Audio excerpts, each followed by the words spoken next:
Yo, y'all know what it is, man. It's your boy, Tank Be Choppin. We back. Let's Clip go. Podcast, episode 3, right? Last week we Right, had my right, man right. Marv on there. I want to give a quick shout out to my man Prince the Fit Barber, D Blends, man. Hey, I really appreciate us coming together and doing this. I know this is a little off script, but I just wanted to put that out there because I'm really enjoying these podcasts with y'all, man. Like it's all fun and love when we do this, right? But Same, bro. without further ado, Same. man, let's jump into Tank's Take. So Let's go. this week on Tank's Take, what I want to talk about is these barber shows and these expos. And what I mean by that is I've seen a lot of different barber expos and barber shows, and I'm wondering, and y'all can stop me if y'all think I'm wrong, but are these barber expos and barber shows more for the barbers competing or more for the person throwing it? And the reason why I say that is I've seen a lot of shows, man, and sometimes I feel that it's not really for the barber. Like, yeah, we got the barbers in there, they're doing the battle, but they really don't benefit from some of these shows. You know what I'm saying? And I know they have to pay to go up there and battle, right? You got all these sponsors paying, you got all these vendors paying, and some of these people who win, they really don't reap no benefits. Like, they're not getting nothing on social media. Sometimes they don't even get some of the prizes that they're supposed to be getting, right? So that's what I'm wondering. And I don't even have an opinion on this. My opinion is I'm just trying to see what y'all think on this because I don't know. You know what I'm saying? Like, I've only been going to barber shows for about 2 to 3 years. So I just see it as an outsider looking in, and I don't go to these competitions to battle. I go to these competitions to spectate. I go to check out the vendors, you know. Yes, I watch the people battling, but I don't really be jumping in the battles myself. So I want to know what y'all think about that. Prince, what do you think about these battles, bro? All right, so I've always had a low-key little opinion on it. A lot of people are paying to get on stage. A lot of people are paying their own flight, paying their hotel, paying all this stuff, paying their food while they're there, maybe even paying their model to come with them. Doing a lot of paying, you feel me? Paying for the clippers. Maybe they bought new clippers so they could shine and make their video. Maybe paid for a videographer to come with them. All that money, right? And then it's like, okay, you don't win, cool, it's a great experience, but we lean on that a lot, I noticed. Like, we're like, oh, don't worry, if you don't win, it's just for the experience. I'm like, nah, bro, that's an expensive experience. And in the bigger ones, you know what? I'm not even gonna make it sound like they don't, because in the bigger ones, they do. They give swag, like in CT, give swag. Jay's giving swag bags. He's like, if you paying for a VIP ticket, you're really getting your money's worth because he's giving you stuff on top of it. So when you're doing people like that, it's good money. You feel me? But a lot of times in the smaller ones, I feel like people, like if I was a barber and I was competing a lot and I wasn't winning, you know what I'm saying? How much experience do I need? I'll do 2, 3, but I'm not gonna keep, you know what I'm saying? Keep doing this. Yeah, and the reason why I wanted to ask this question, man, is I've seen people complaining, and I'm gonna use the word complaining because I've seen people complain on social media saying that this show wasn't worth it. You know what I'm saying? And I'm not gonna put the shows out there. I'm not gonna be that person, but even the winners, bro. Like when I'm talking about people competing, I'm not even talking about just the people who win and lost. I'm talking about some of the people who won. They didn't get everything that they were promised that they were supposed to get for winning, right? So that's why I wanted to bring this topic up, and I think people even in the comments could get active and talk to us about their personal experience. But how do you feel about that? Like people who win don't even get what they're supposed to get. So in my experience, like say 2 or 3 years ago when I first started going to Barber Expos, like Prince said, I was going because I was hearing that would be a great way to get exposure, network, and stuff like that. But at the end of the day, I think it's only so much you can get out of it.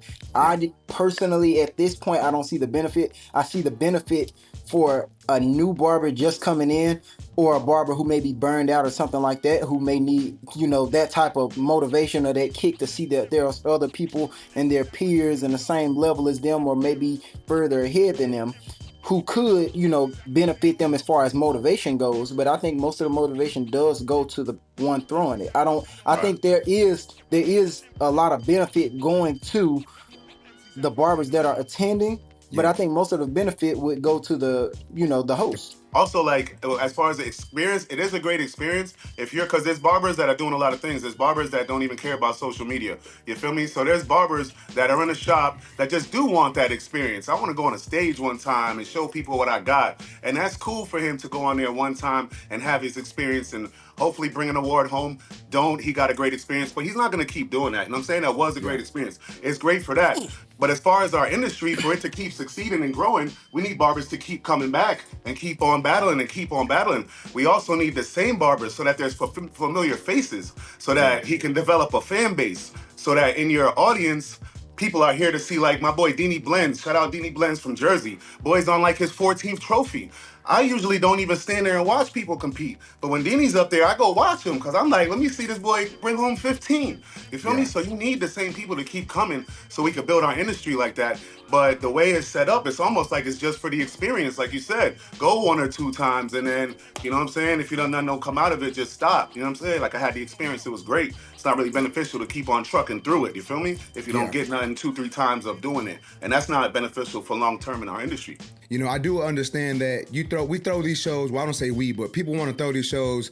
Obviously, you want to throw these shows to make some kind of profit, right? You're not throwing it for free or to lose money. Right. I understand that, but I just really wanted to touch on the people who feel that they got cheated when they go to these shows, like, because there's a lot of it, and it may just be the people being sore losers, right? Like, oh, I should have won, or I should have got this instead of that, or whatever. But that's why I wanted to bring it up. I know people have been talking about it. I've been seeing it on social media the past couple months, especially with it being show season. We've had a lot of shows come up in the past couple months. It is a business. It is something that they're trying to throw for profit, especially the people throwing it. They're trying to get profits. But I do appreciate the ones who say they throwing it for the barbers, and when they throw it for the barbers actually benefit from it. You know what I'm saying? So y'all already know, man, we talking about going to these shows and all that, and who more of an expert at shows than someone that's at every single show. I ain't been to a show and not seen this man. He's outspoken, he's outlandish, he talks his mind, he's a businessman, he's very intelligent, he gets the job done.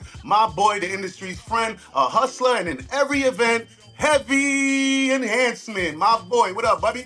Yo, man, wow. Thank you for having me first and Yes, foremost. sir. Yes, sir. Thank you. But Thank you. I'm listening backstage and I couldn't help but just want to chime in, Tank, because I think you bring that question can be viewed from so many different dimensions. Let's first talk about the benefits, right? The benefit for that barber is that he's cutting hair in front of all of his peers. Whether he wins a trophy or not, I think that barber, even the one that went dead last, goes back to work a little bit more confident cutting around the local community because he's not being under that same bright lights. That's why even the 8th seed makes the playoffs, and it's a different feel when you walk into that same gym because now it's even that much more magnified. And I think for the host, everybody looks at this as a big money grab. There's a show damn near every Sunday. I get inundated with invitations because everybody sees that.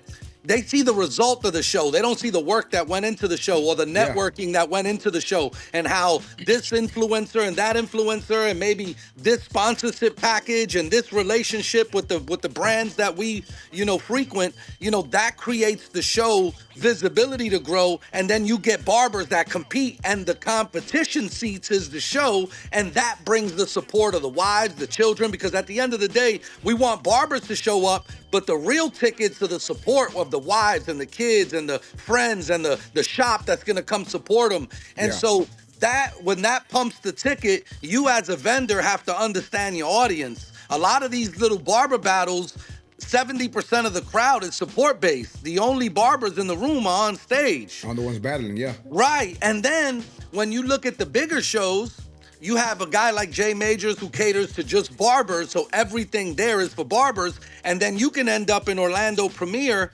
where, if you look at the way the stylists move and they're charging $200-$300 a service for a style and a cut and a color, they don't got time to try to educate over loud music and this competition. They have to extract this information to a degree that impacts the ticket immediately the next day at work. And they paid an enormous amount of money. The average barber battle, I'm in there for maybe a couple $100. Go to Orlando Premiere and they're charging you $500 just for an outlet and $4,000 for the table. So they understand that the people who come for the stylist side of the show, there's no battle. It's all education. It's different. It's all education. We have created this hip hop cultural, because barbering has always been tied to the hip hop community. So we have this urge to compete, and the male bravado and just that. I guarantee you, listen, as I talk to barbers that win, lose, or draw, they would all compete for free, just for the allure of being on that stage. Oh yeah, for sure.